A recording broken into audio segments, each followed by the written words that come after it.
organization called the Graham County Development Corporation. This is the most inspiring small town economic development story that you've never heard of. And it happened in a town between Hollywood and a little east of Eden, in the middle in Safford, in 1962. Council, business owners and property owners in Safford, Thatcher, Pima wanted more. They wanted some more jobs for their wives, their spouses, for their kids to be able to live here and work here and stay here in the Gila Valley. And they called a meeting and they came together and they started this Graham Development Corporation.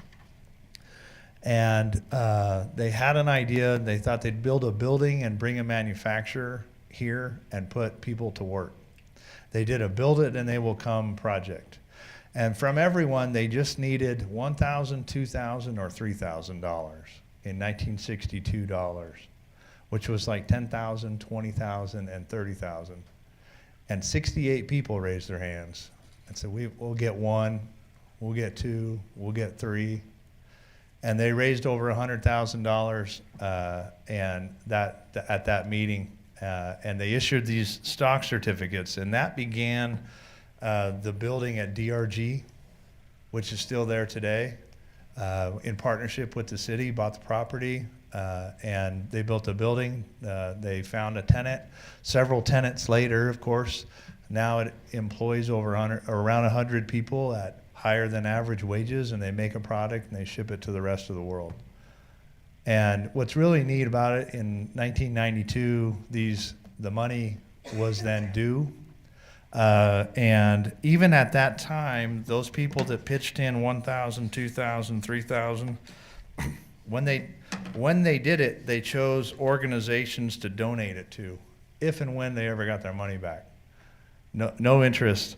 They donated it to the Layton First Ward, First Methodist Church, St. Rosa Lima, Boy Scouts, Crippled Children's Hospital in Phoenix, Second Ward in Safford, Seventh-day Adventist, Thatcher Second Ward, and many of them just said no note issued. There was no note to collect someday.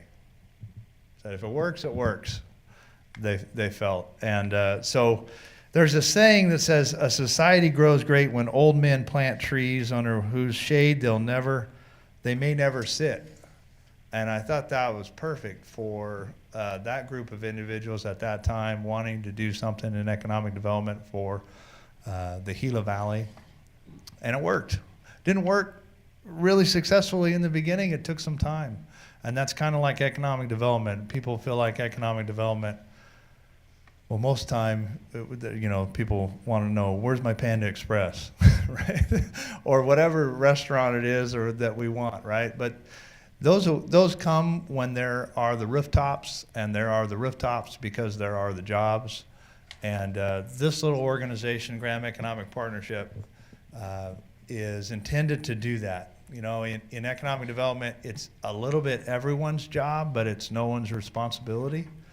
We intend to make it our responsibility at Graham Economic Partnership, providing the resources and the coordination to bring the Gila Valley or Graham County's economic vision together. So in the next slide, these are the folks that are involved to begin with. The organization's been around for about 11 years, but has been quiet and hasn't really taken hold until now. You'll see all of the entities, the city and town managers and the Graham County manager serve on the board. I serve on the board. I think I was in your packet introduced as the executive director. I would love to be the executive director. I'm the executive director of enthusiasm at this point. I just serve on the board with these other guys at this time, and we've raised around $300,000 getting started. We've built a budget over 6 years to do the work that we plan on doing, because this community has 23 years of plans since there's the 2000 plan, the 2002 plan, the 2007 plan, the 12, the 17, the 19. we're really good at planning to do economic development work. And we make white binders that sit on high shelves, and we don't necessarily get the work done because there's never money to do these wonderful ideas. Well, we intend to find the money and do the work that's in these plans. For instance, one of the products that, I don't know if there's the next slide, but one of the products that we are planning on purchasing and then delivering to Safford, Thatcher, Pima, and the county is a product from a company called Placer AI, which provides data from tens of millions of cell phones all day, every day, that can tell you how many people attended your events. So imagine you had the Salsa Fest. It can tell you how many people attended, where they came from, how much money they spent, where they went afterwards. It's pretty amazing data that's available because of all these cell phones that we all carry. But you may, as a city, that's a high bill. You may not necessarily do that, but if somebody else does it for you and you can take advantage of that data, then that's great. And that's an example of one thing that when we talk about adding or providing products or programs to our members. In the next slide, these are some of the things in 23 years of plans that are considered low-hanging fruit that we intend to start on. Cameron and I and Eric Bejarano, we recently attended, I forget the name of the conference, the National, help me here. National Business Aviation Association. Thank you. It's not my cup of tea, but what is my cup of tea, or what is my expertise, is going out and telling the world about this place and bringing people here. And thankfully, we had Cameron with all of the details and the knowledge on the industry and could talk to people about building their business at our airport. Just for instance, that cost about $15,000, which we paid for promoting the Safford Airport. So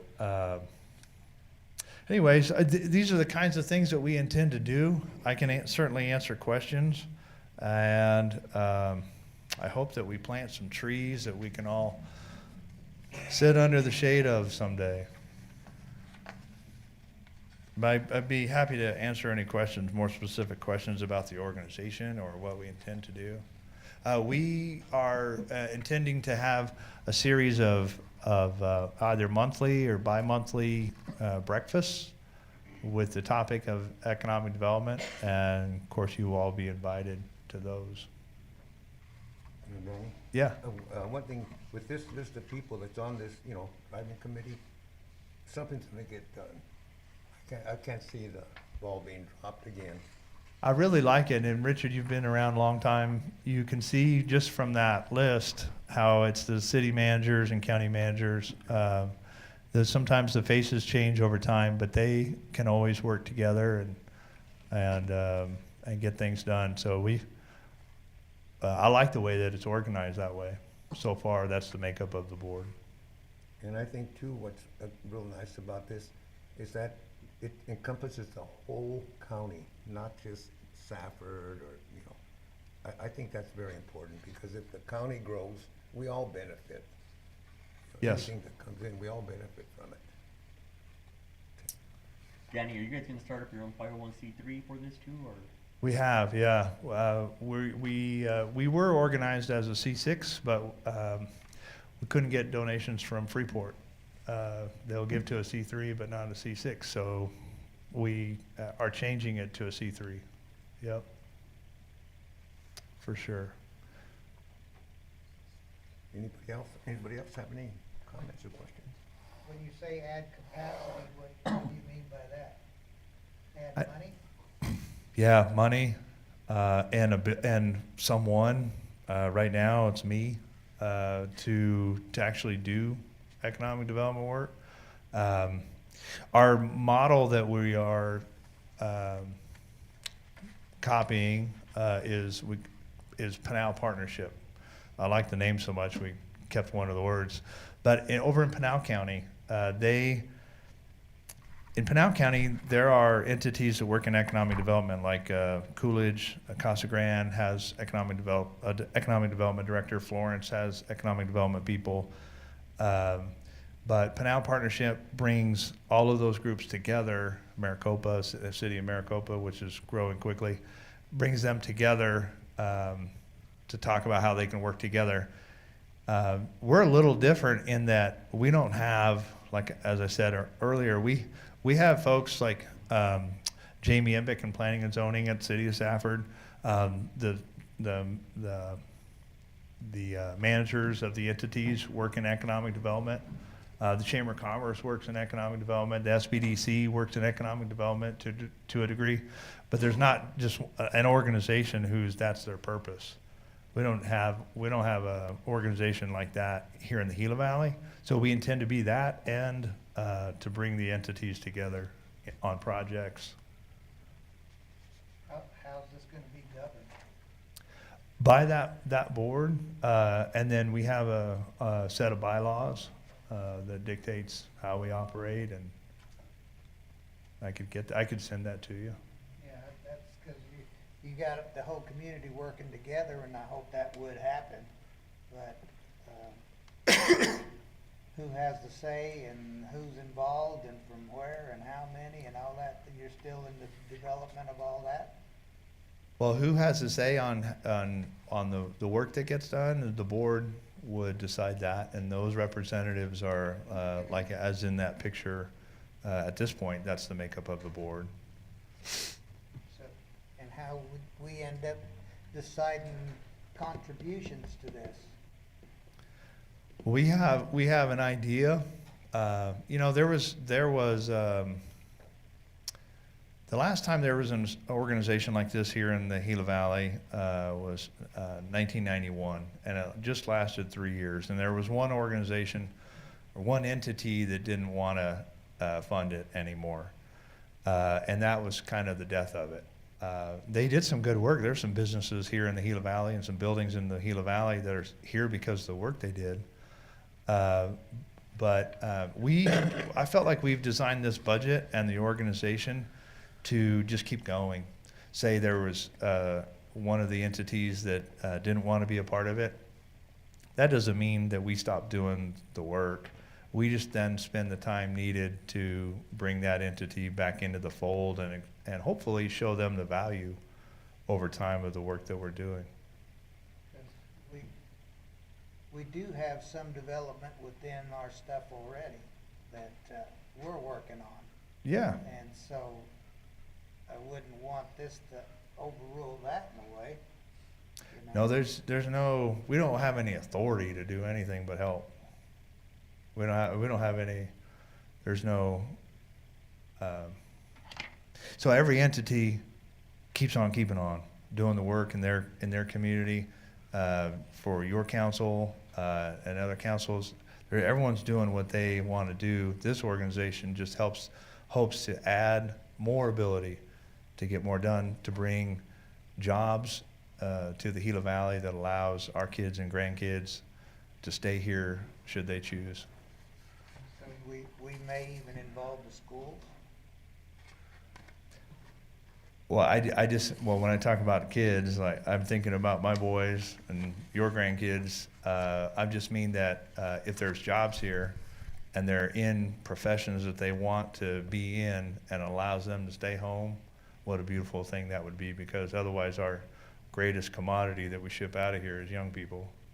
Yeah, because Cameron himself is probably going to be working on some piloting schools or aviation schools or.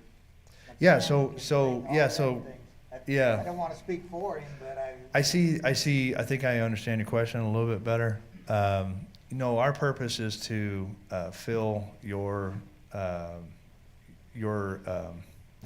airport and your business park at the airport, and help Thatcher and help Pima and help anything else in the county, just like we did when we went to Las Vegas together, looking for businesses to move to the Safford Airport.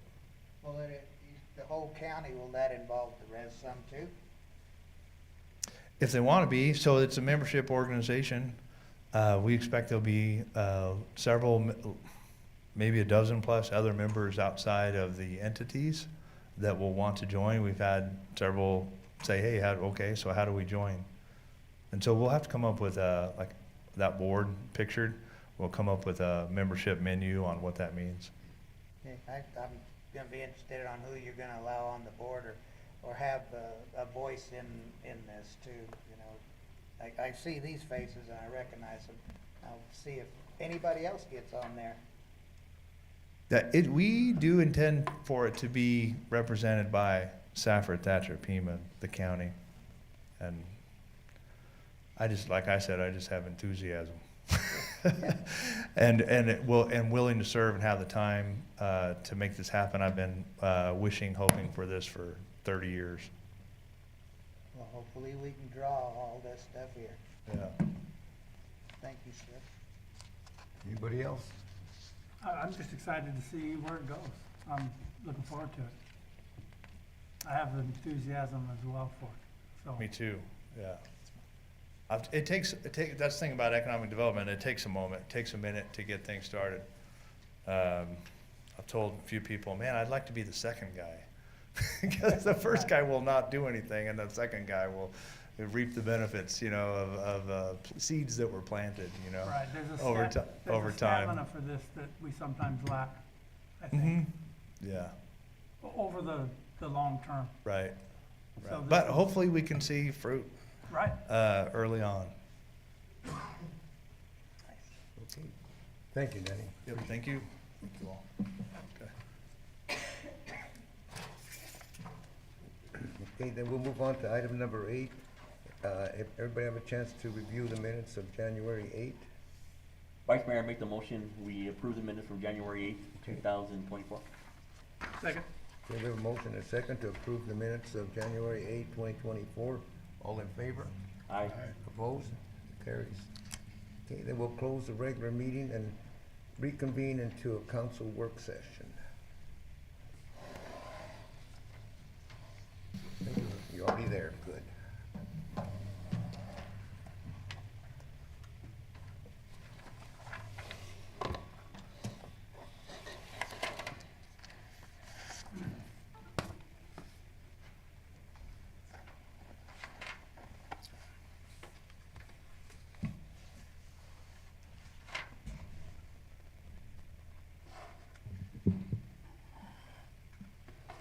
Good evening, Vice Mayor and Council.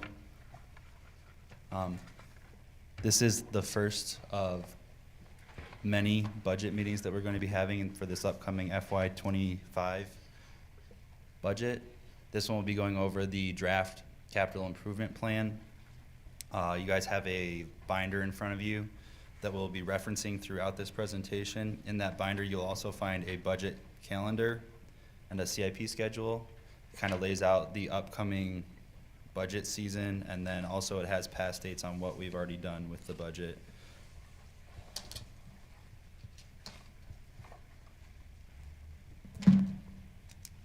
You also have a sheet in front of you too that was given to you that's a addition to the binder. It's an additional project that we that missed getting into the binder.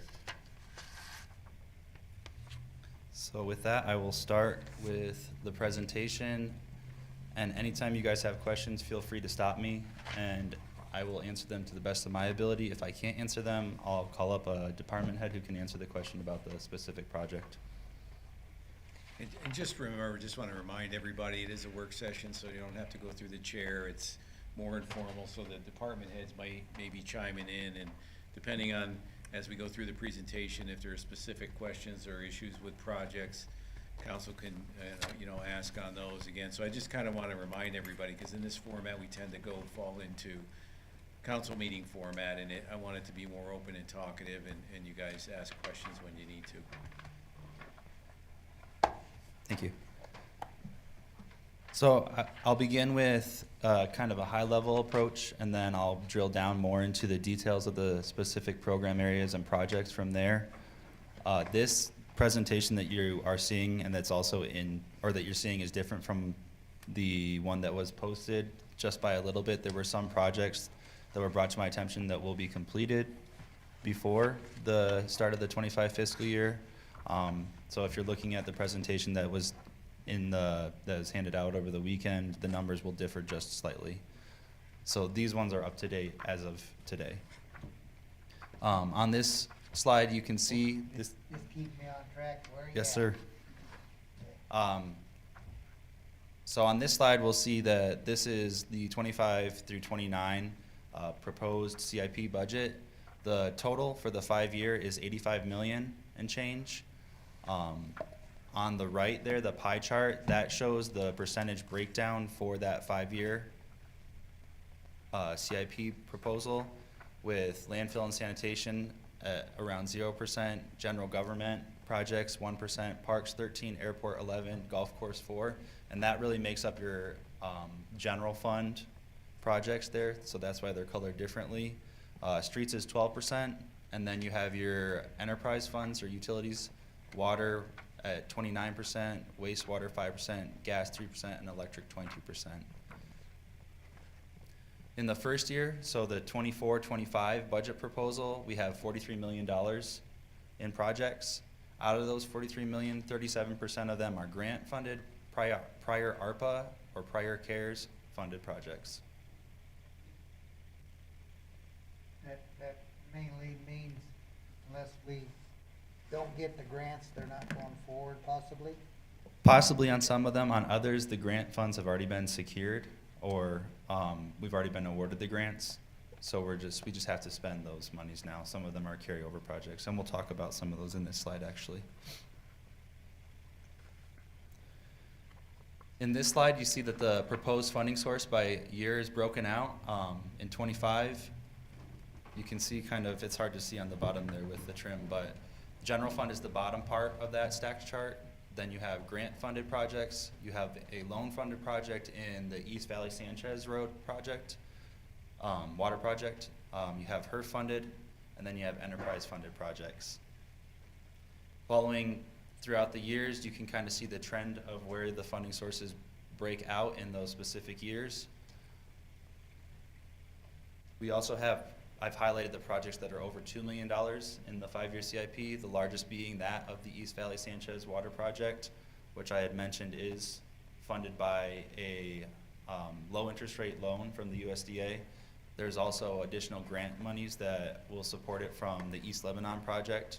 We were awarded a grant from East Lebanon, and the project came in under what the full award was of the grant was, so we were able to talk to them, and they said that we could use the grant funds on the East Valley Sanchez project. We also have the future substation project. Design begins in 2027. A large bulk of the cost will be in years after 2027 though. We have the 8th Avenue Park, and that is the full park now, as council had given direction in the prior council meeting on January 8th. We went ahead and we upped that to the full cost of the project to complete all of the 3 phases that were brought to you in the presentation.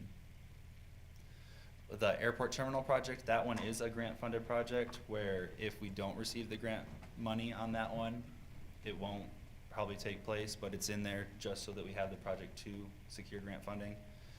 We have the Hollywood Road project, golf course irrigation project. That's another big one that would be take place only if grant funding was secured.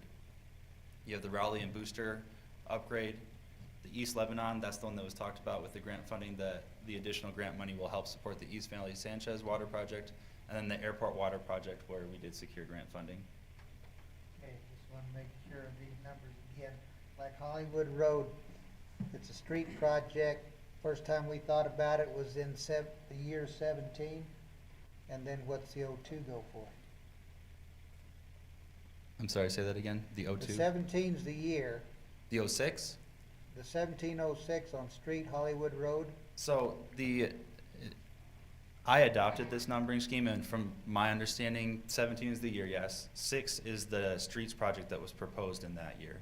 So there were 6 streets projects that were proposed in 2017, or for fiscal year 17, and this was the 6th of those projects.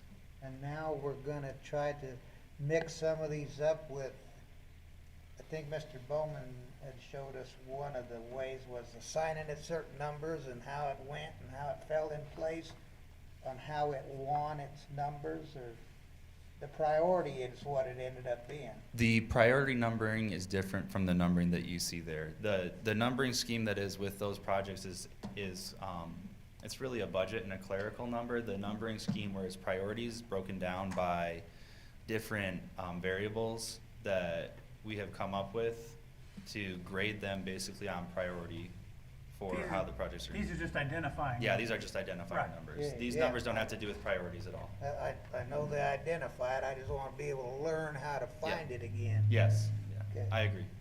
All right.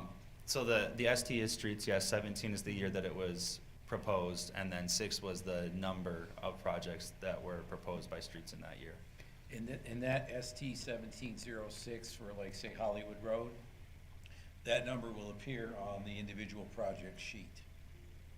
Yeah, So if you look in the, I just have the one that was given to me for the solar project. That number is up here on all the project sheets, so if Yeah. you want to refer back to them in the packet, they're up there. Okay. And I will kind of touch on that one specifically. That's just the streets and electric portion in that project. There are separate projects for Hollywood for wastewater and water.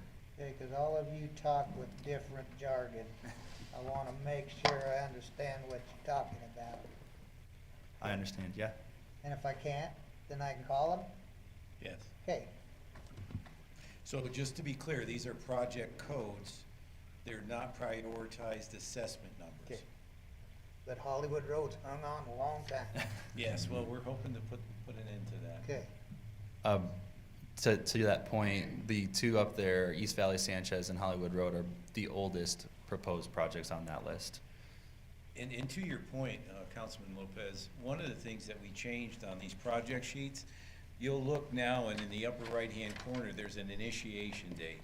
So now what we want to do is we want to say, when did this project go on the books? Because you kind of lose track of it over time, right? Sometimes you can figure it out from the code, but from now on, what we want to do is we want to put that date on the sheet so we see it every year and say, you know, this has been on the books 2 years. What's the holdup? Is it staffing? Is it funding? Is it not going to get done? Do we want to move it out?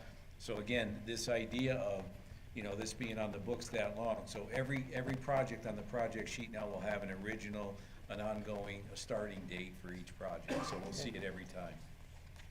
I just wanna make sure I understand what you're telling me. Yep, no, and we've made some adjustments too, so, and part of that is exactly that reason, that's why we put that initiation date, because the information that was on the sheet before was redundant to information that was on the sheet down below. So we said, well, let's put something on there that is of some use to us, and by putting the initiation date, that applies some pressure. We bring it to you, you look at how come it's been a year, 2 years, 3 years, whatever it's been, now you start to get a sense of, you know, why is this lingering? What do we need to do to get this thing moving? Okay, And then on the initiation date, you'll have like 24 January in the year, right? Yeah, I figured, been seeing them for years now, just wanna make sure, and we're all gonna follow the same time, same thing this time. Okay, Do you have any more questions on this slide?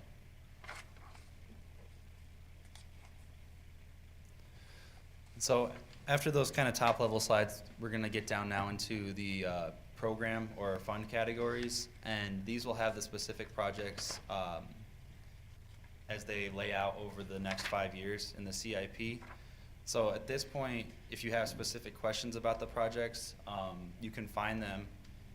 I have them in order of how I'm presenting them in that binder that you have, so you can kind of follow along and flip from one to the next. If you have questions on specific ones, that's the time to probably ask on those questions, or on those projects. So I'm just gonna go down the list of these, just kind of tell you what they are, and some of my highlights, some of the new projects that were added in these categories. So the first one, we have these general government programs. In general government, we have economic development, we have library, IT, building maintenance. Those are a couple. Prior years, you've seen fire department or police. This is where you'll see those projects is under this general government category. Here we have the downtown wayfinding signage. We have the library annex backyard. That is a new project this year. 14th Avenue Fiber, which is grant funded. Downtown Main Street Wi-Fi, which is also another grant funded project. We have an IT storage upgrade.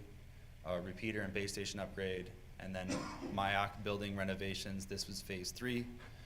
Chamber of Commerce roof repairs, annex building renovation, which is a new project, library building renovation, also a new project, and then a special event storage, which is a new project. So in this list, some of my highlights are the library annex backyard. That is a new project. That would be to make the space behind the library annex over here functional. There, you can see on the project sheet there that it will be grant funded. And then I think that it's a great space to utilize that.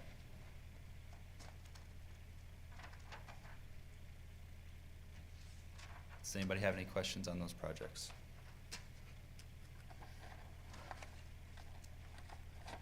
On, Matthew, on the downtown wayfinding signage, have they already created some of the signs? Or has it not Yes, begun at all? They have. They're, that particular project is, I think they've done 3 of them. They've actually Yeah. made the signs. Yeah, so there's 6 in all, and so the approach is gonna be that once all 6 are done, then we'll go in, because there has to be engineering done. Right. They're rather large, we have to have mounts for them, they need power. So, so we wanna wait until all of those signs are constructed before we move forward with it, but we wanna make sure it's in the Right. budget.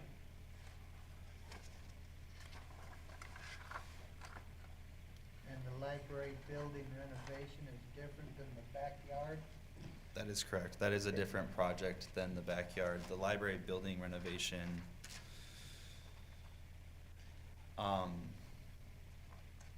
It's more of like painting and getting the interior up to date. You know, for example, I was over there with Victoria, and there's some, you know, pink walls and things that, again, we wanna go through, paint it the same color. There's some other, things inside. So basically, what it is just basic renovations in terms of carpeting and painting and making it look uniform and giving a fresh coat, if you will, to upgrade it. and And Victoria, you can embellish.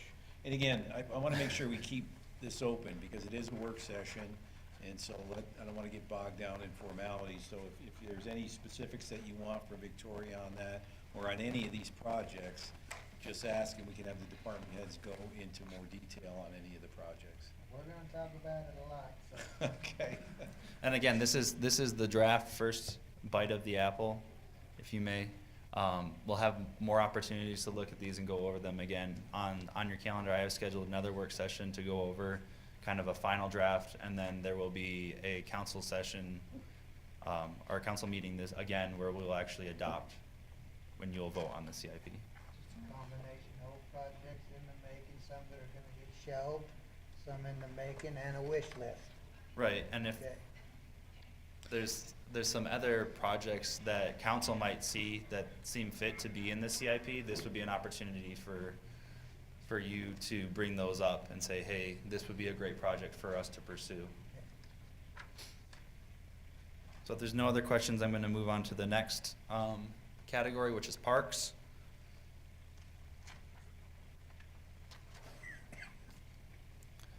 In parks, we have the dry lake improvements.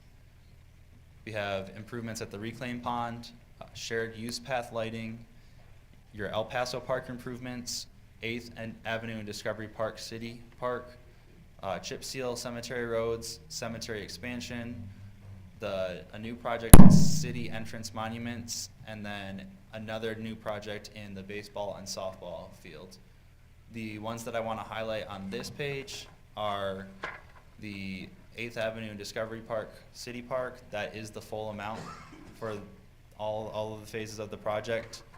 And then also the baseball and softball field project, that one is $500,000 of that project is for land acquisition, and then the other $500,000 is grant funded through the Arizona Diamondbacks. That one, if we don't receive the grant funding, then the project will not take place.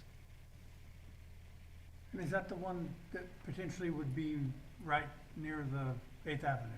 Correct. Yeah, so it's on the north side. Right. And again, so the idea is that based on feedback that we get, some of these projects either come from the department, some come from council. And so we're putting them out there not as, this is what we have to do. We're putting them out there so some of these new projects are projects that we, as a council, will need to discuss and talk about, right? So obviously, Eighth and Discovery, we've already done, El Paso, we've already done.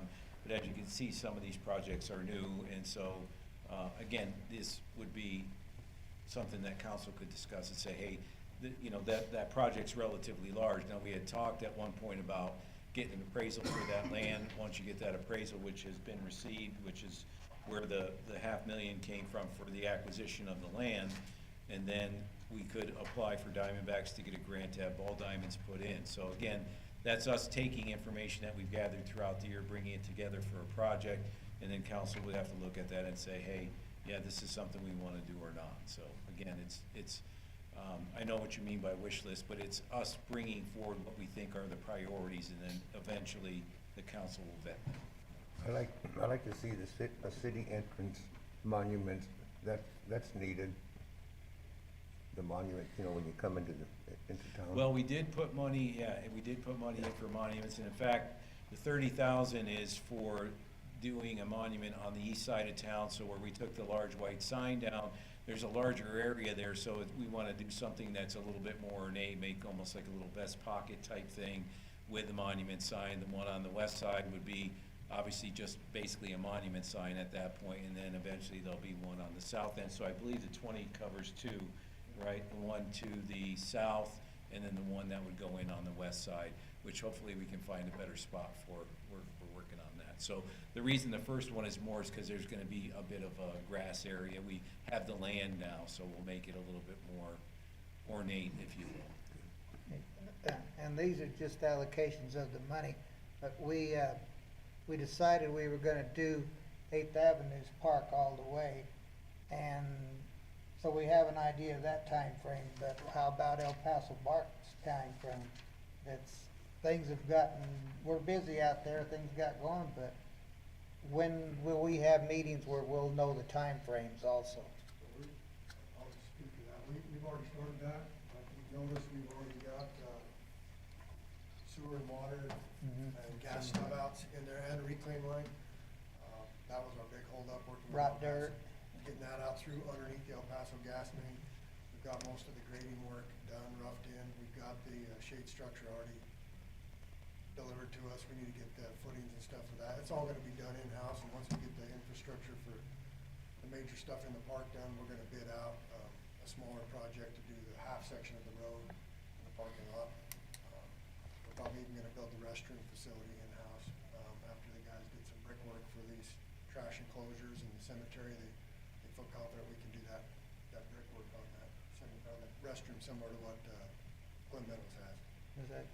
I know, Mr. Henry, we're talking money now, and then later on, the next few months, we'll hear about the time frame development and when it's Well, getting going. We've got a full design for it. We presented that a long time ago. If you want me to bring that back, I can bring that back to you and show you what, you know, the layout, what's in there, playgrounds, shade structures, basketball court, what dog park, that one has a dog run on the gas main itself.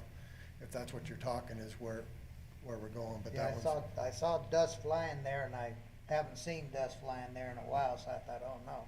We were Everybody's held up with El Paso Gas for a long time, trying to get established through that easement. Got that taken care of, so that now we're hitting the ground running. When we can get time, we're over there working on that, so. Thank you, sir. You know, I think it would be nice if we'd have kind of an update on some of these things that get kind of held up, because that's been a long time, and the longer it goes on, the more it's gonna cost us too. So I think updates a little more often would be very important. We'll bring back an update on that. Okay.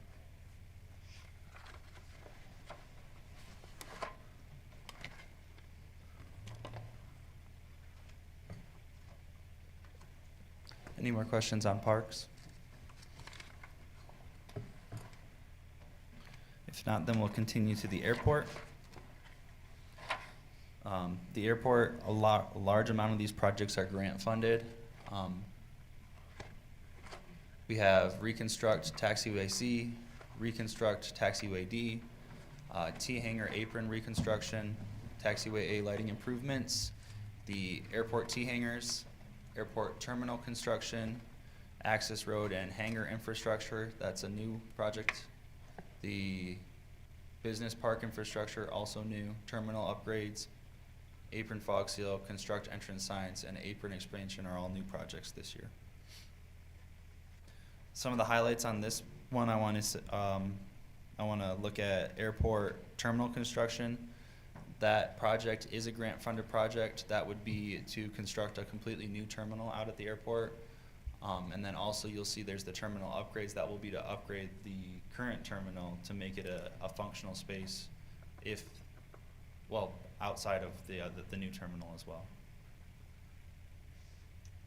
And Cameron, could you talk about the infrastructure one a little bit, the business park infrastructure? Absolutely. So we're currently in the process of bringing in the second tenant for the airport business park. To this point, we've relied on the existing roads and utility infrastructure to allow those businesses to develop. We're currently working with Bridgestone to move GCR from Safford Bryce Road out to the airport. They're looking to expand. But once we start building some of those initial businesses, we're going to need infrastructure for them to be able to access the site, especially to keep some of that commercial heavy truck traffic away from the airport itself and inside of the initial business park area.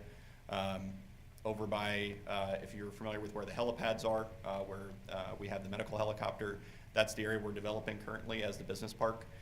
So if you look on your sheets, there's a map there that kind of shows some roads running through that area that'll allow us to fully develop that area rather than just developing around the outside of that 27-acre lot. That's our initial development area. Do you have any questions for me on that one? Where in the budget are we gonna see if you have any equipment needs? So at this point, sir, we've taken care of that for now. We received our airport toolcat a couple weeks ago, and that's getting ready to, I think tomorrow it'll be put into service. So as far as right now, the airport itself has no dire equipment needs. We've got everything we need for now. Okay, cause we had our fun about talking about a big lawnmower the last 2 years, so I didn't know if that was gonna spring up again. I don't think so. No time immediately. We have the equipment we need right now to manage it. It's a little bit more time that we have to spend, but I think we've got some more urgent projects to take care of, and we've got equipment that can fill the role for now, especially now that we have that new Bobcat piece of equipment. So we're not gonna see any equipment right now. No, not for the next few years. All right. And to answer that question, Arnold, standalone capital project, or standalone capital purchases will come when we go over our meetings with you at the end of February. That's when we'll bring any standalone capital items that have been brought to us by department heads. Good.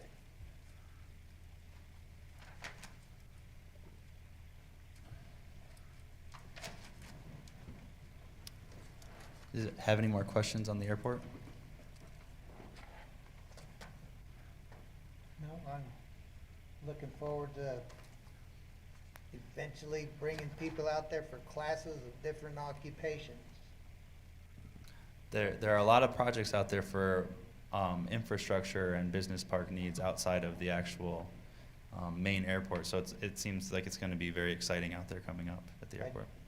There's some occupations out there, I didn't even know if in the summertime, we could have some students tag along and pick up on some of that, you know, get interested in it. Tag along with some of the peoples out there, a couple of weeks or something.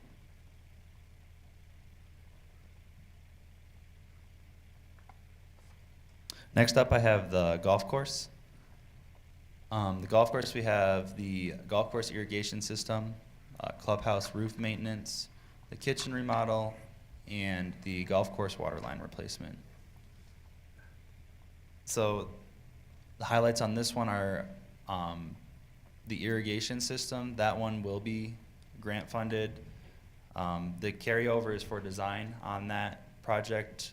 It's been a project that's been on our books since 2019. So it's something that if we don't secure any grant funding, it won't take place. It is the largest project in the golf course. Additionally, we have the golf course water line replacement. That would be to upgrade or replace some of the water line infrastructure out there. Now, on the watering, that was always a problem at the airport. You know, exactly what will this be addressing? Wasn't there a problem with the greens and the fairways and all that? A lot of it was done manually, or? The golf course irrigation system, yes, that would, it would substantially upgrade the system that we have out there. Right now, it is done, I believe a person has to go out and put in the risers on a lot of the areas to water. I think that's really, it does require a lot of labor. It's a labor-intensive process to get the watering up and running. Whereas newer sprinkler or irrigation systems would be automatic, and you can control them all from a house at the clubhouse. We still have the project that they do have monies for now that they acquired to make a little pond to capture some of that water. Is that, see, that's what I mean, updates. We're not Yeah. getting some updates on some of the projects. So I can update you a little bit on that project. That project is taking place in the current fiscal year, and it will be completed. I believe that there is a CIP update coming in the upcoming council meetings that we have scheduled. In that update there, you will have updates on the projects that will be completed in this fiscal year and kind of ones that are started and what their current status is. And yes, that project was grant funded. Yeah, cause that's linked a little bit to our lagoon out to the sewer pond too, that needs lined and getting our water over there, so we can send it to Mr. David, that water.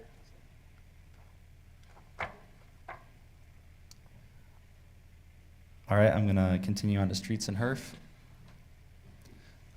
Here we have pavement preservation. This is one of those ongoing maintenance projects, improvements for West Relation, drainage improvements, sidewalk improvements, Hollywood Road improvements, 14th Avenue connection extension, 10th Avenue retention, road improvements, East Relation street extension, the Safford Unified School District Adjacent Ways project, and then a new project in pavement rehabilitation. Obviously, one of the big highlights on this is the Hollywood Road project. That is the largest project in the 5-year CIP for the streets. Additionally, we have a new project in pavement rehabilitation. And I don't know if, Lance, you want to speak a little bit about this project?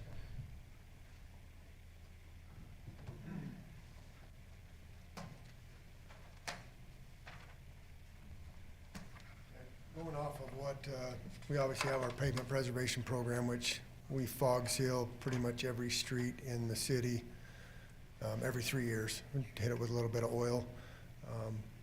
Roughly every 7 years, it gets a chip seal, depending on the road and the use. And then after that cycles through a few times, obviously we have a few roads that are getting pretty rough, and we're wasting money by trying to do a chip seal or fog seal. So this pavement rehabilitation project, I kind of put together a 4-year plan. It would obviously go out 5 and even further, where we would do maybe a half mile, 3/4 of a mile of mill and overlay. And the first area I picked on in the city was 14th Avenue that it's quite a mess south of Relation, between El Paso and Relation. The next year would be a small section between the highway and 8th Street, basically a little past 8th Street on 14th Avenue. Both those sections of the road are getting pretty bad. We also, in our budget last year, had a program budgeted for to do pavement analysis, where you drive the roads with a camera in the car. It analyzes the surface of the road and gives you an analysis, basically. Seago went ahead and hired a company to do our region. We didn't have to purchase that software. We've got access to this. Visala is the company that did this road AI analysis. Pretty much all the roads in town have been done. 80–90% have been done. Probably bring a presentation to you just so we can show up that website, show what that is. But that's going to help us determine which roads are beyond repair. A few of them, after looking at that website, kind of surprised me, and we need to look at those. that may jump up a little higher on the list. But this first one, I know 14th Avenue is in rough shape, and I know we've had some major issues there, complaints.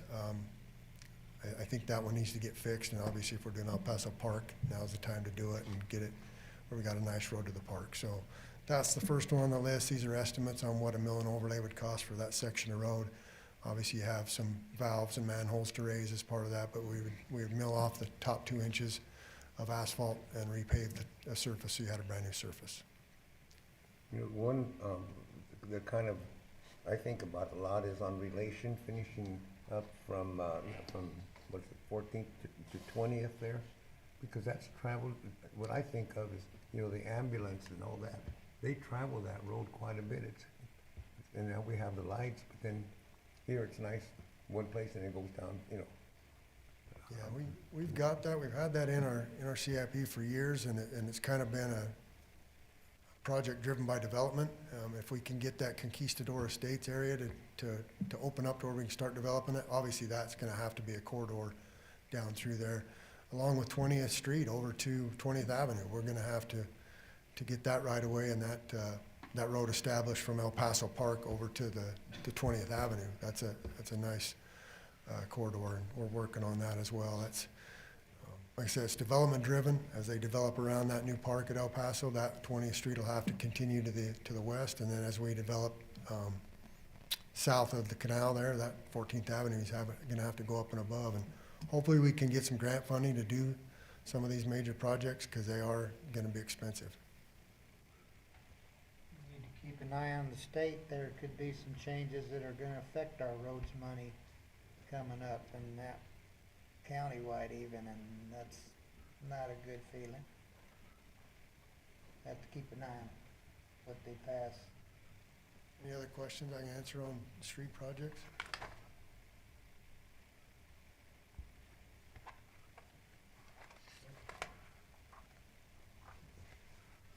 Thank you, Lance. Next, we're gonna get into the enterprise funds. First up, we have water. With the largest project we have on our CIP is the East Valley Sanchez Road upgrade. We also have the Thunderbird Valley renewal, Main Street upgrade, East Lebanon Main extension, airport water, First Avenue Thatcher, Carrasco well treatment plant, Raleigh and Booster building upgrade, Hollywood Road water line replacement, new projects in Golf Course Road tie-in, 8th Street tie, yard material storage, water division facility, and booster pump upgrades. We talked about earlier how the East Valley Sanchez Road project has a low interest USDA loan, and then also has additional funding from the grant that was awarded for the East Lebanon Main. Airport water project also is a grant funded project. And then here's where you see that additional Hollywood Road water line replacement.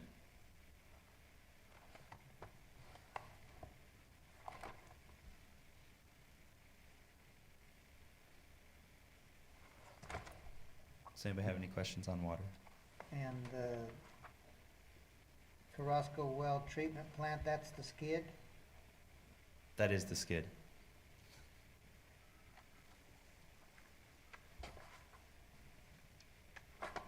Vice Mayor and Council, good evening. Yes, the Crosco well treatment plant, that is the skid that we refer to, that has been purchased and delivered to the Mayock, the Mesa Yard.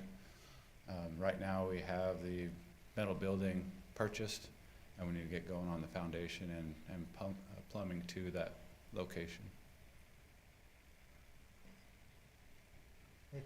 It's got a 21 number on it, not a 18, so I like that idea. Thank you, sir.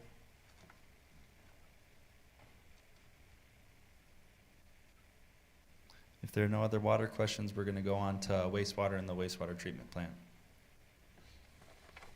So here we have the Mesa Yard sewer extension, manhole rehabilitation, Main Street sewer lining, Hollywood Road sewer extension. Then we get into the wastewater treatment projects where they have a capital maintenance. And then new additions this year to the wastewater treatment plant, we have yard security, a drying bed project, and then septic receiving. And kind of a general question. Here, the capital maintenance, overall, on all of our city projects or, you know, assets that we do have, are we keeping up on, you know, what do I say? Life cycle maintenance kind Maintaining. of stuff. Yeah, you're talking about that mid-level, like, so it's not O&M, it's not capital, it's what you would call life cycle maintenance. Yeah. And the answer to that is sometimes. We're looking more and more at that, and I think what you'll see in the electric division, you will see that there's been quite a few additions there to that type of an issue. So we're paying more and more attention to that. When you do the budget, really, there's 3 layers to it. There's your operating budget, which is your ongoing expenditures. Then there's what you call life cycle maintenance, which would be like replacing pumps or transformers, things of that nature. And then there's the actual CIP projects. So obviously, the capital maintenance here is more of a maintenance, life cycle maintenance mid-level. So again, we're paying more attention to that, and you will see in the electric fund, you'll see more of that in this year into the CIP, because we are paying more attention to it. Okay. And I believe Morgan can speak to this more, but the capital maintenance that's listed there is something that, because we do have Jacobs as our contractor out there, we budget that in case they do require some sort of capital maintenance project throughout the year, to replace stuff. Is that correct? Yeah, so that is correct, and just to kind of give you an example of what those funds are used for, our oxidation ditch at the treatment plant has 8 rotors or gearboxes that turn these large rotors. We've replaced 7 of them. They're brand new, and we just purchased the last one to replace the original gearbox at that facility, and we would have used these capital maintenance monies to purchase that. And of course, the manhole rehabilitation is like that. Morgan, would you speak a little bit to the septic receiving project that you got in there? Yeah, so the septic receiving project is something I've wanted to do, where it's an automatic receiving station for the septage commercial haulers that come and deliver it to their facility. So we provide a service to the commercial haulers, but they can only introduce that material while Jacobs or the plant is open in operating hours. So with the septic receiving, it would be a 24-hour service where they would have a card they could pull up whenever, so they could respond to any type of emergencies and get rid of their waste whenever they need to, so that they don't have to hold it in their tanks over the weekend and wait for it.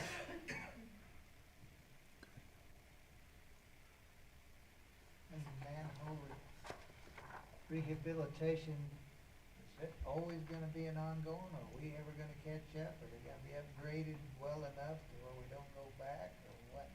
So the manhole rehabilitation is an ongoing project. We have about 1,100 manholes in the system. We try to do about 100 a year, where it's an epoxy lining project. This year, I'm spending some of the funds to apply an insert into the manhole south of town. So we actually had those rehabbed, and some of the epoxy is coming off those walls. So we're introducing an insert in there that is a polymer, and it's resistant to that type of chemical, and you won't have to worry about it again. That's why it's ongoing, because we do about 100 a year, so, okay. Correct. All right.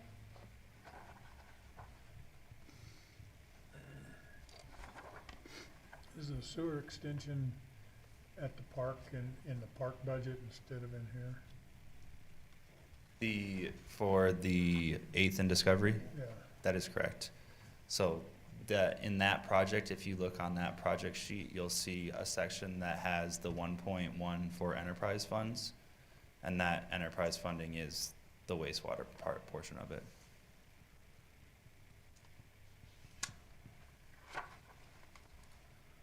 Thank you, Morgan. Next up, we have gas. Update relief valves, equipment storage building, isolated steel upgrades, regulator station, security upgrades, gas meter upgrades, gas detection equipment upgrade, gas system upgrades, gas training area, and digitized gas documents. One of the ones that I want to point out on this is the gas meter upgrade grant. It had been a non-grant funded project prior, and there is a grant that was written to receive funds for that project in the upcoming year. So it's in the written stage, they haven't received it. I do not believe we've received it yet. Raymond can speak more to that. There you go. The grant has been written and submitted. We're just waiting to hear back from PHMSA and see who, they are gonna grant about a total of 300 and some million out. And so they haven't went down the list yet. We actually have 2 grants in there, and they're gonna be doing this over the next 3 more years, so we'll be putting in every year until we get something. Yeah, good, thank you, Randy. And Raymond, this is for meters and for personnel costs, correct? Yeah, this project is actually gonna be, for the meters that we have left over, and it'll actually allow us to hire 2 employees in at a decent wage and give them full benefits for 2 years. So it'll allow us to have extra help, teach some kids new, life skills and have them working out there and at least for the next 2 years. And that would help us get those meters in quicker. Yeah. And somebody else's dime, right? Yeah, I just hope they can do it, and they know laws that we can't use them. So we will put it out to anybody that wants to work for that, and, it's a pretty decent wage, so might get some adults or whoever else, but, somebody would like to do that kind of job, simple job, learn pretty quick, and they deal with the public, so we'll be real selective.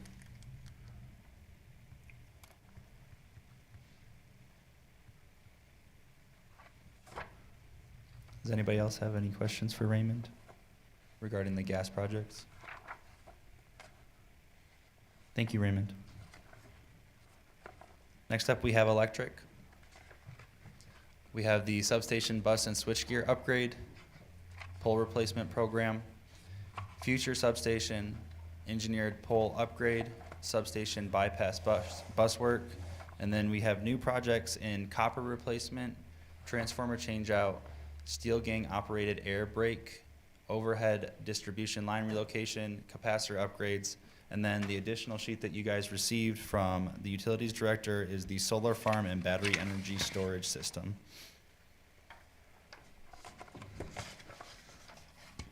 On this one, I would like to highlight the bottom 5 projects. These are all new this year. These would relate to that updating and maintaining our system that was brought up earlier. And I believe that Mr. Cook will speak to these now. Okay, so we'll start at 2503. There's 2 substation items on there. The 2503 will allow the electric department to switch off any transformer at any given time and non-load dependent to maintain and work on that transformer. If something happens to a transformer, currently right now, we only have the ability to put transformer 3 on transformer 2 or vice versa. Transformer 1 is isolated, it's an island by itself. We can't use that transformer unless we go through transformer 2. So if something were to happen, this new program here will give us the ability to move load around when necessary.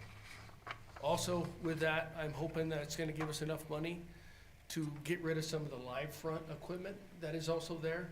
So live front means when you open up a cabinet, you've got 12,500 volts within 2 to 3 feet of you as you open up that cabinet. That's dangerous and it's not very friendly for the users. So we want to turn that into dead front. The copper replacement. So I know we've had a copper replacement program for quite some time. The original replacement program was to get rid of bare solid copper. That stuff is very brittle and it's very old. This new program will get rid of whatever is left. I found a couple areas that's got 600 foot, 800 foot, and also get rid of some of the stranded copper. The reason being we want to get rid of that stranded copper, we left it because its ampacity rating is really high. It can carry a lot of load. But the problem with it, we don't have any material to fix it if it does break.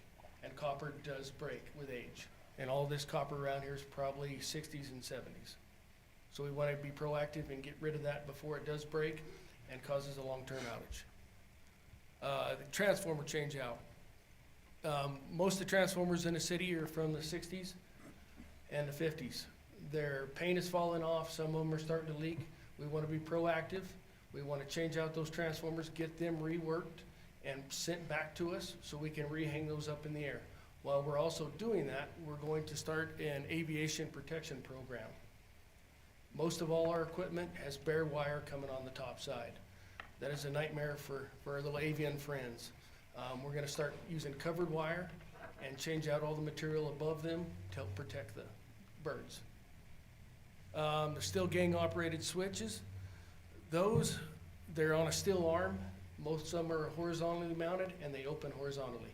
We wanna get rid of those because once again, it's an avian issue right there. They're energized blades right over the top of the steel. Birds walk on that. It blinks the lights, same way with the transformers. We don't want that anymore. Overhead distribution line relocation. We've got about 3/4 of a mile of line, 3-phase and single phase, that we cannot access currently. There are no roads into it and it's all in backyards. Most of it's covered with trees, so we have a hard time even getting in there to trim the trees. We wanna move that line out in front on the roadside so we can access it, maintain it, and keep everybody in power. You're gonna leave that overhead? Yes, sir. Where it's at, I don't believe we can go underground with any of it. Some of it's right along 191, south of 20th, and then some's over there on 8th and Relation. All that stuff we wanna get out there on the road. And then the last thing, the capacitor upgrades. So our power provider will fine us if our power factor gets below 95% or above 105%. We don't really have any reactance issues, so that's above 100%. So capacitance can be an issue, and that's below the 95%. We want to upgrade all our capacitors, get rid of the 3-phase cans, go all back with single units. That way if something gets damaged, it's easier to replace. And then we want to automate all the capacitors that we can, run a capacitance study or an engineering study to find out if we can remove some or if we need to add any. And then these new ones will be automated and they'll be able to come on time of day, voltage, VARs, amperage, whatever we need to help control our VARs on our system. So 18-1, all the way to 29, switch station bus, switch gear upgrade. So that is not accomplishing the bypassing that you talked about in the other one? That wasn't part of the project, that was, This new one, this is on the 69 side. So what I'm wanting to do is on the distribution side. That way I can put load off of transformer 1 on transformer 3 or transformer 1 on transformer 2. and you're banking them, or you're talking about individually? Individually. And that switching does not exist in that substation now? No, sir, I can do 3 to 2 or 2 to 3. That is all I can do in there currently. What the heck happened? Where did that get left out? I'm not real sure, sir. That's not good at all, that that's been left like that, or been going on for years like that. Yeah, so right now, our peak load is approximately 27 megawatts in the summertime, July probably. We can't do any switching other than 2 and 3 to move load around. Right now, we've got all the load for the current project on one transformer, that's transformer 2. But if we've got to go the other way, we're very limited on what we can do. I don't think you're killing that many birds, so are you gang switches, you trying to put them in a position where you can achieve what you're talking about now too, out in the system? Yes, sir. We'll move some around that'll help us tie out in different places out in the field that can also help with a little bit of that load maneuvering. Maneuvering your 1 to 2 and stuff. Correct. And you want it from the ground, not manually throw in automatically work it, which Correct. is modern now. And you're talking about the overhead copper, there's no more material left to help you work on that anymore, no shoes, no, No, sir. I can go buy it, but I would rather be proactive and go back with modern material, stuff that we automatically stock at, daily. standardize Correct. standardize the warehouse. Correct. transformer change out if there's no moving parts, so. No, we're having a lot of failures on the CSPs, and it sure seems like it is all the older ones that have no paint left on them that are slightly leaking. We wanna be proactive, we wanna make it look nice to begin with, and also we need to go through and as we're doing this, we're gonna do the AVM protection program like I spoke of earlier, and we're gonna look at loads to make sure we have sufficient transformer per spot. But your CSPs, you're not gonna refurbish them and bring them back, are you? You're get them out of your system. Correct. So you're not gonna refurbish and bring them back? I No. thought that's what you were saying. Yeah, no, all our conventionals, we're gonna refurbish and bring those back. And then your capacitors, you want to study on that so that you can also relocate them and move them around, and then you Yes. want them to work automatically depending on whether it's time of day, season, Correct. voltage drop, current, heat, Correct. and it can all happen in the apparatuses you're talking about Yes, sir. nowadays. Yes, sir, nowadays. What happened? Are you guys a little scared to go do it nowadays? You're No, doing it no, automatically? we don't wanna be fined by our power divider. You don't like them flashes? Oh my gosh. And the overhead changing in your distribution, I can see what you wanna get it out of the backyard. Are we gonna take on the expense of changing their services too on these houses? And how many might there be? So I've looked at the majority of it, and it looks like if we feed from the front, all we have to do is set one additional service pole or lift pole, and we can tie into the existing mast that's already there. If they give you permission. Correct. So you're gonna have to talk to these people and get easements also. Yes, sir. You got a smiling face? Yes, sir. Okay, there's more I'd like to talk to you about, but maybe not tonight, but I don't think you're killing any birds, oh, Mr. Cook. Thank you, sir. You're welcome. Any other questions? I'll have more, I gotta write them down for you. Okay, stop by. Okay, sir.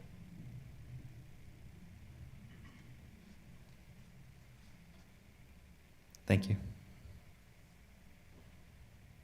And then the last ones that we have on our list are sanitation and landfill. Here we have the downtown dumpster enclosures. For sanitation, they finished one of the two. The other one will be finished, could be finished this year, could be finished after July 1st of this year. We have the roll-off system for the public, drainage spillways, and the landfill expansion. The roll-off system's gonna be complete, that project will be. That project will be complete. That should be off the list as well. Seems like we have a full crew out there now, don't we? We're down one man out there. Down one. I don't know about one man, Mr. Henry, I think you got two girls now too. Down one out there, let's say we're down one person, a man and a woman. Okay.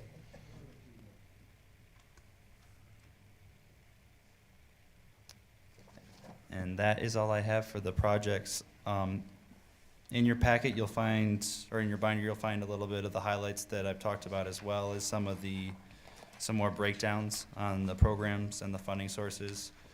If you have any questions about it, feel free to call me. Thanks, that was very good. And so just to wrap up, so obviously this is our first go-around, and we may make some adjustments. And also,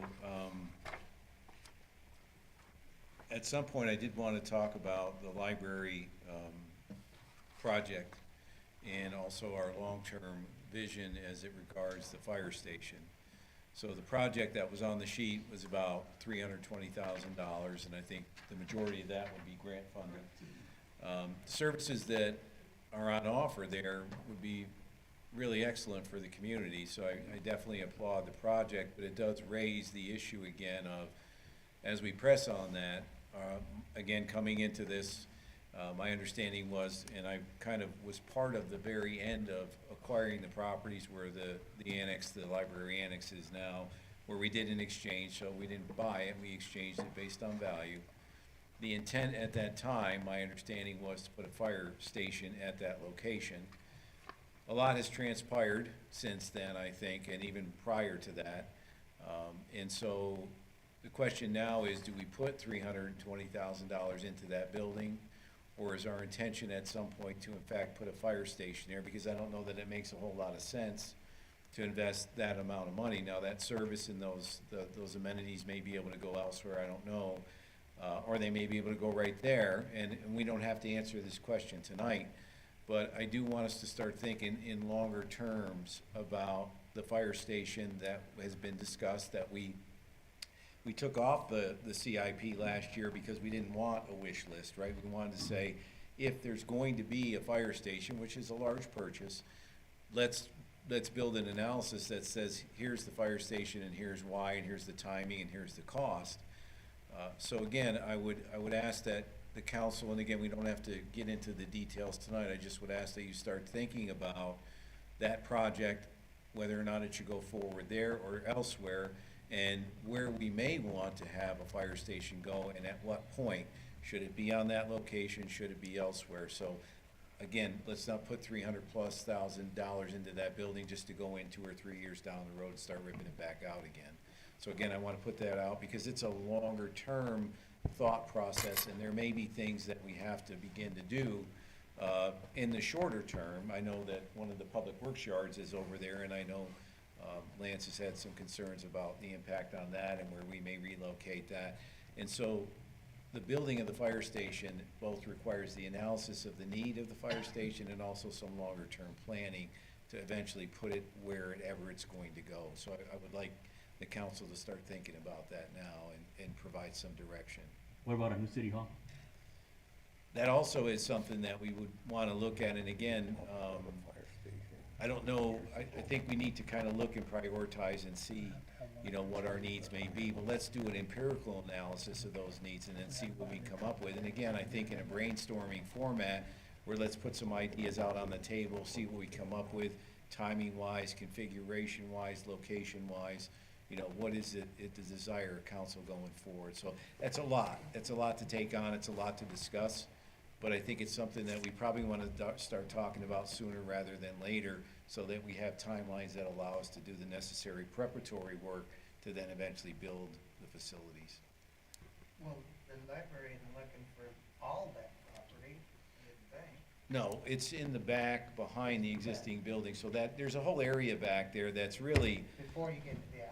yeah, and it's fallen into disrepair. So I think the idea is to rip a lot of that existing infrastructure out.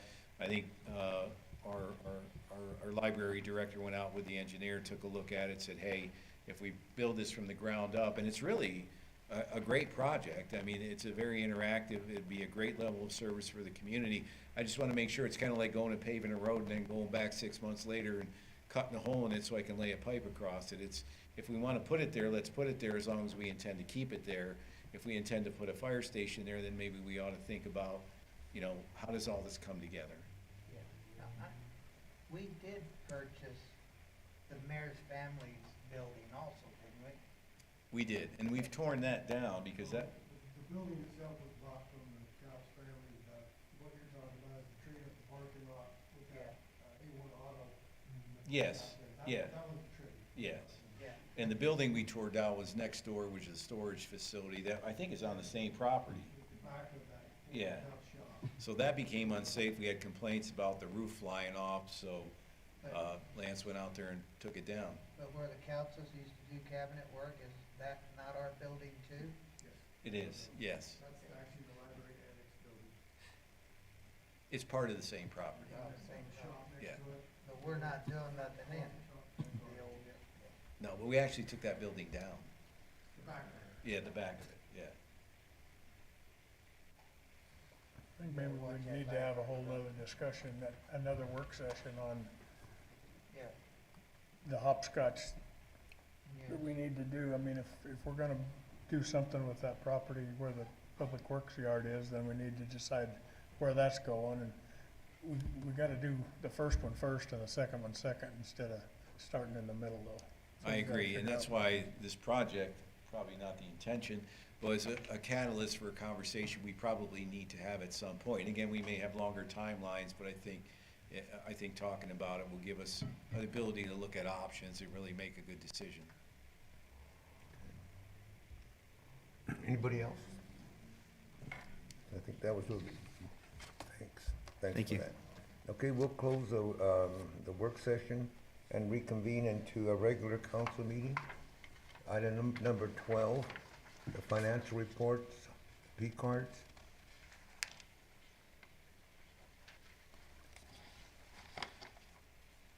Any questions on there? If not, then we'll move on to the expenses over 5,000.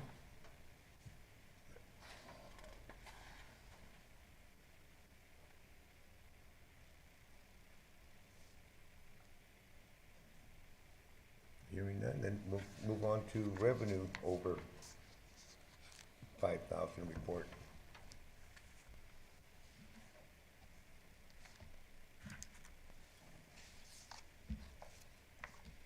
Okay, then. Hearing none, we'll go on to item number 13 then. Any announcements of current events? Vice Mayor, I just wanted to acknowledge, because I was remiss at our last meeting, that Mr. Troy Bingham is here. He is our new finance director. He's been with us for a little while now, and he's still here, so that's a good sign. Great, welcome, thank you. I went and told him you guys were rude. Okay. Number 14, request for future agenda items. Anybody have anything?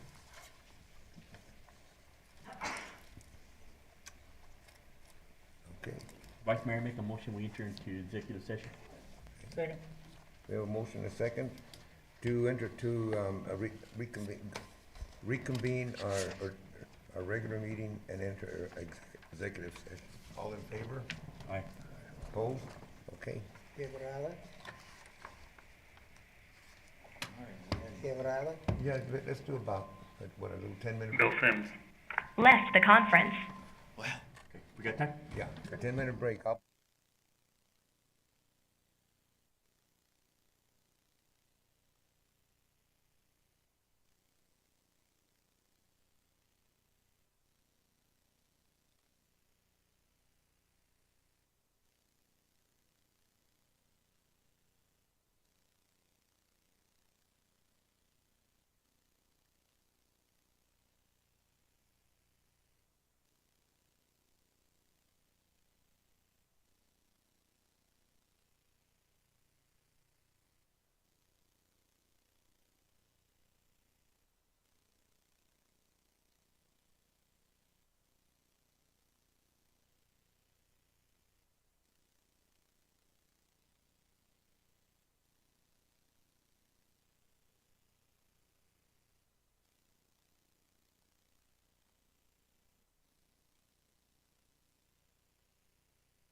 Vice Mayor, make the motion, we go back into regular, Close meeting. executive session and reconvene into regular council, a regular meeting. Make the motion. Make the motion that we go back into our regular meeting from executive session. Second, we don't have to move to go back into, I don't think. Yeah, we do. Do we? We did. You have to go back into the meeting, yeah. But either way, I Yeah. move we adjourn. Okay, I second. All in favor? Aye. All who are hungry? Aye.